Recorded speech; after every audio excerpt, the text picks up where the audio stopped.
महाकुंभ केवल एक धार्मिक आयोजन नहीं है, साधु संतों को परेशान किया जाता है और उनका वीडियो बनाया जाता है। साधुओं की साधना में रुकावट करते हैं।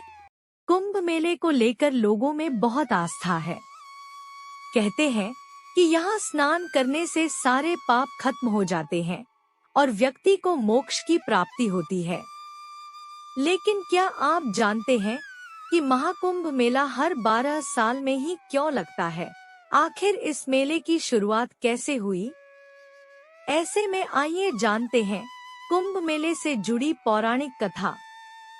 तो चलिए शुरू करते हैं। कुंभ का मतलब होता है घड़ा। दरअसल कुंभ मेले की शुरुआत एक पौराणिक कहानी से हुई है। पौराणिक कहानी के अनुसार एक बार देवताओं और राक्षसों के बीच समुद्र मंथन हुआ ये कि ऋषि दुर्वासा ने देवताओं को श्राप दिया था, जिससे वे कमजोर हो गए। राक्षसों ने इसका फायदा उठाकर देवताओं को हरा दिया, जिसके बाद सभी देवता भगवान विष्णु के पास मदद मांगने गए। भगवान विष्णु ने कहा कि अमृत पाने के लिए समुद्र मंथन करना होगा। अमृत यानी ऐसा अमर पेय जो पीने से देवता फिर से ताकतवर हो जाएंगे। अब देवताओं ने राक्षसों को मना लिया कि चलो मिलकर समुद्र मंथन करते हैं। राक्षस भी अमृत के लालच में तैयार हो गए। जब समुद्र मंथन हुआ तो कई चीजें निकली, जैसे कामधेनु गाय, विष और आखिर में अमृत का कलश। जैसे ही अमृत कलश निकला, राक्षस और देवता दोनों उसे पाने के लिए झगड़ने लगे। इस बीच भगवान इंद्र के बेटे जयंत ने अमृत कलश उठाया और वहां से भाग गए।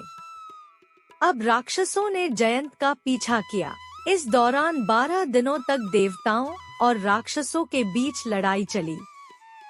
जयंत अमृत कलश को लेकर भागते रहे और इसी दौरान अमृत की कुछ बूंदें पृथ्वी के 4 स्थानों प्रयागराज, हरिद्वार, उज्जैन और नासिक पर गिर गईं। इसलिए इन जगहों को पवित्र माना जाता है और यहाँ कुंभ मेले का आयोजन होता है। हर 12 साल में ही क्यों होता है महाकुंभ? अब सवाल आता है कि कुंभ मेला हर 12 साल में ही क्यों होता है? दरअसल पौराणिक मान्यताओं के अनुसार जयंत को अमृत कलश लेकर स्वर्ग पहुंचने में 12 दिन लगे थे। देवताओं का एक दिन पृथ्वी के 1 साल के बराबर होता है।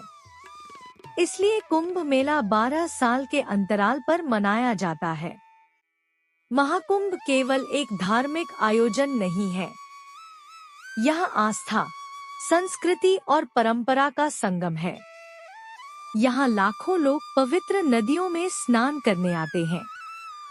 मान्यता है कि इससे उनके पाप धुल जाते हैं और जीवन में सफलता मिलती है। कुछ लोगों का मत है कि जो महाकुंभ 2025 इलाहाबाद में है पड़ा है, यहाँ 144 वर्ष में एक ही बार आता है। मान्यता है जिस दिन पर्व पड़ता है उस दिन सारे देवता स्नान करने कुंभ में आते हैं। कुछ तो वायरल होने के लिए भी कुंभ में जाते हैं। उनका आस्था से इनका कोई लेना देना नहीं होता है। साधु संतों को परेशान किया जाता है और उनका वीडियो बनाया जाता है। साधुओं की साधना में रुकावट करते हैं।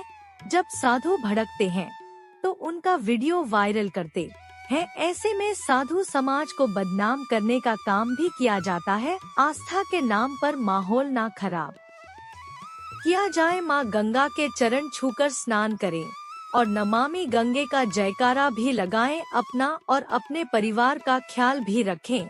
कमेंट में एक जयकारा जरूर लगाएं। जय मां गंगे। यह वीडियो आपको अच्छा लगा हो तो हमारे चैनल को सब्सक्राइब जरूर करें। नमामि गंगे, हर हर गंगे।